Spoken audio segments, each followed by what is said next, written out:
দুনিয়ার সমস্ত জমিনের চেয়ে, সমস্ত জায়গার চেয়ে দামি জায়গা কোনটা? মসজিদ। মসজিদ মসজিদ হইল আল্লাহর ঘর। এটা হইলো সবচেয়ে দামি জায়গা। দামি জায়গায় বসছেন তো আল্লাহ আপনারও দাম বাড়াই দিছে, আলহামদুলিল্লাহ। আর সবচেয়ে খারাপ জায়গা হইলো বাজার, এটা আমরা জানি। আমার একটা প্রশ্ন আছে, বাজারে এত খারাপ জায়গা কেন বললো? খারাপ জায়গা যদি বলতেই হয় তাইলে টয়লেট ট্রেনা বলা দরকার ছিল। কি কর, টয়লেট খারাপ জায়গা না? এনে কেউ ভালো কাজ করতে চায়, দুনিয়ার একদম 14 নম্বর কাজ যেগুলি, এগুলি টয়লেটে করে না। কিন্তু হাদিসে আল্লাহ রাসূল সাল্লাল্লাহু আলাইহি ওয়াসাল্লাম টয়লেটে খারাপ জায়গা না বলে বাজারে খারাপ জায়গা বলছে। এটার হেতুটা কি? হ্যাঁ, হেতু আছে। আমাদের একজন মুরব্বী ছিলেন, ওনার নাম হইল ফরিদ উদ্দিন আত্তার রহমাতুল্লাহি আলাইহি। উনি আতরের ব্যবসা করতেন, এই জন্য ওনার নাম হইল আত্তার। বড় জাইয়েদ আল্লাহওয়ালা, ফার্সি কবি ছিলেন তিনি। ফার্সিতে একটা কিতাবও লিখে গেছেন, মাদ্রাসায় পড়ানো হয়। উনি একবার ইমামতি করবার জন্য যাচ্ছেন, বড় রাস্তা পার হয়ে ছোট রাস্তায় যখন উঠলেন, বর্ষার দিন, চতুর্দিকে পানি থই থই করে, ছোট্ট একটা আইল দিয়া পার হইয়া যাইতে হয়। উনি যে মসজিদে যাবেন, গ্রামের মেট্রো পথ, একটা আইল পার হইয়া মসজিদে যেতে হয়। ফরিদ উদ্দিন আত্তার রহমাতুল্লাহি আলাইহি কেতার আইল ধরে ধরে মসজিদে যাচ্ছেন। আইলটা এত ছোট যে একজন মানুষ কোনো মতে পায়ে হাইটা যাওয়া যায়, দুইজন ক্রসিং করা যাবে না, আইল ছোট। তাকায়া দেখেন উল্টা দিক থেকে একটা কুকুর আসতেছে। কুকুর, আল্লাহর বান্দা যায় এদিক থেকে, আর ওই দিক থেকে উল্টা দিক থেকে আসতেছে একটা কুত্তা, কুকুর। আপনারা বলেন, কুকুর কি দামি জানোয়ার নাকি নাপাক জানোয়ার? একেবারে নিকৃষ্ট জানোয়ার। মানুষ বদ চরিত্রের উদাহরণ দিলে বলে কুকুর। এরকম একটা নাজায়েজ জিনিস আসতেছে, গা ভিজা।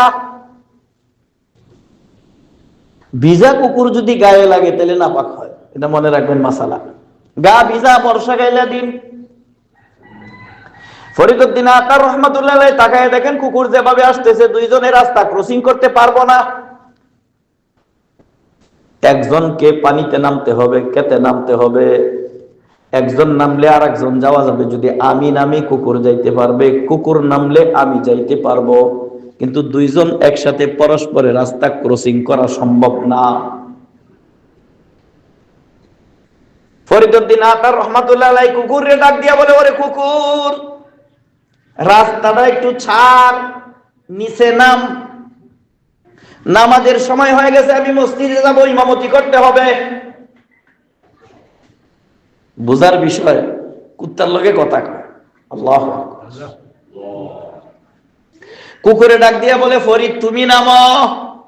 সুবহানাল্লাহ কইবেন না? কুকুরে কি কয়? তুমি নামো। কয় নিজেরে অনেক বড় মনে করো, তুমি নামো, আমি কেন নামবো? ফরিদ উদ্দিন আত্তার রহমাতুল্লাহ আলাইহি বলেন, না রে কুকুর, না, আমি নিজেরে বড় মনে কইরা তোরে রাস্তা ছাড়তে বলি নাই, বরং কারণ আছে। কারণ হইল আমার উপরে আল্লাহ পাক নামাজ ফরজ করছেন, একটু পরে আমার যায় নামাজ পড়তে হবে। দুনো দিকের পানি হইল নাপাক। আমি যদি পানিতে নাইমা যাই, আমার জামা কাপড় অপবিত্র হয়ে যাবে, শরীর নাপাক হয়ে যাবে। তুই তো আসলেই নাপাক, তোর উপরে তো নামাজের হুকুম নাই, তুই পানিতে নাইমা যা। ওই দৃষ্টিকোণ থেকে আমি বলছি তুই নাইমা যা। যুক্তি ঠিক না? কুকুরে আবার বলে, ফরিদ, বুঝলাম তোমার যুক্তি ঠিক আছে, দুই দিকের পানি নাপাক, তুমি নামলে তোমার কাপড় নাপাক হয়ে যাবে, শরীর ভিজে যাবে, কিন্তু যদি না নামো তার চেয়ে বড় ক্ষতি হবে। এখন যদি কাপড় নাপাক হয়, মসজিদে যাইয়া তুমি আবার কাপড় ধুইলে পাক হয়ে যাবে, কিন্তু তুমি যদি না নামো তোমার অন্তরের ভিতরে রোগ জন্ম নিবে, যে আমি কুকুররে নামায়া দিছি আমি দামি, তখন যে তোমার অন্তর নাপাক হবে এইটা তুমি কি দিয়া পাক করবা?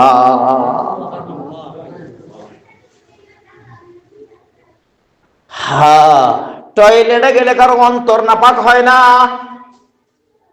মগর বাজারে গেলে অন্তর নাপাক হয়, অন্তর মরে যায়। এই জন্য আল্লাহ রাসূল বলছেন দুনিয়ার মধ্যে দামি জায়গা হইল মসজিদ আর খারাপ জায়গা হইল বাজার। টয়লেটে গেলে সর্বোচ্চ নাপাক হইলে আপনার কাপড় না